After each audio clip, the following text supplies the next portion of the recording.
Dapat na raw muling pag-aralan ni Pangulong Duterte kung paano makikitungo sa China sa gitna ng pagdami ng Chinese vessels sa paligid ng Pag-asa Island.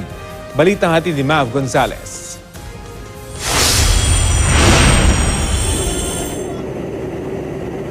Ang Pag-asa Island ang isa sa mga pinakamalaking islang pinag-aagawan sa West Philippine Sea. Hindi raw ito isla, kundi isang bato. Sa article na sinulat ni dating Ambassador Rigoberto Tiglao, sinabi niyang maski sa arbitral ruling ay rock ang klasifikasyon ng Pag-asa at hindi ito entitled sa 200 nautical mile exclusive economic zone.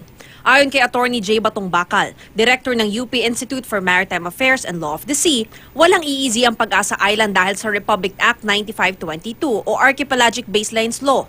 Dito sinunod ang UNCLOS na nagsasabing kung hindi mabubuhay ang tao sa lugar, hindi ito bibigyan ng exclusive economic zone o continental shelf. Wala kasing freshwater source ang Pag-asa Island. Pero ang posisyon na kinuha ng gobyerno, dahil nga baka maging provocative yung ganong klaseng aksyon, ang ginawa under the Arroyo administration, sila yung naghimok sa Kongreso na baguhin yon at tanggalin ang EEZ and Continental Shelf ng Pag-asa Island, ng Kalayaan Island Group at Scarborough Shoal.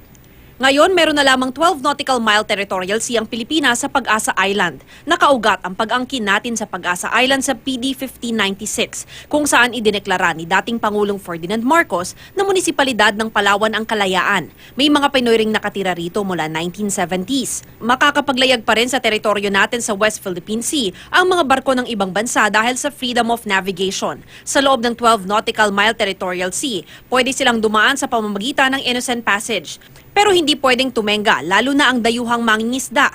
Kaya hindi pa rin daw tama ang pananatili ng daang-daang Chinese fishing vessel sa Kalayaan Group of Islands. Kahit rock siya, mayroon pa rin tayong claim of sovereignty over that rock as well as the territorial sea around it.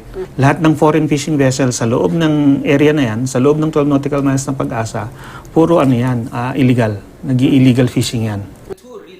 Para kay GMA resident analyst Richard Haydarian, hindi maliit na issue ang agawan ng teritoryo sa West Philippine Sea. Nakasalalay daw kasi rito ang food and energy security ng Pilipinas. Yung pinakamalaking kasalanan ng dating administration at preceding ones is since the Marcos regime in the 1970s, none of the previous administrations ay properly maintain or expand and upgrade yung ating pasilidad dyan sa Pag-asa. Ang gustong gawin ng China is by using mga fishing vessels na kunyari, mga paramilitary vessels, unti-unti i-cut off mo yung supply lines ng ibang bansa hanggang hindi nila ma-resupply yung tao nila at umalis na sila.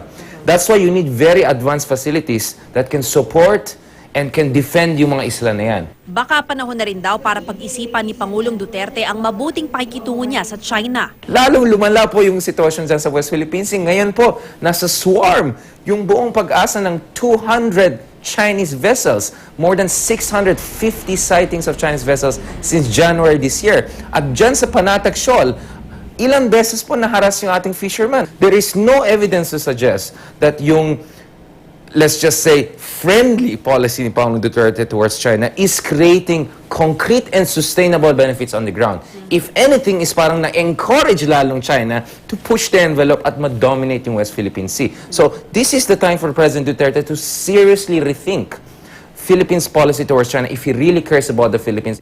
Sa gitna ng issue, dumaong naman sa bansa ang 3 Russian Pacific Fleet sa Maynila.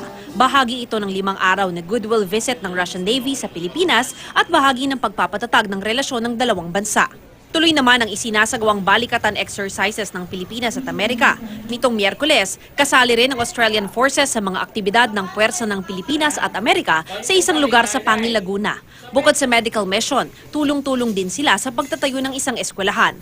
Samantala, sa isang tweet, iginiit naman ni Foreign Affairs Secretary Teddy Boy Locsin Jr. na tanging Amerika lang ang military ally ng Pilipinas. Sa ngayon, hindi raw natin kailangan ng isa pang kaalyado. Mav Gonzalez, GMA News.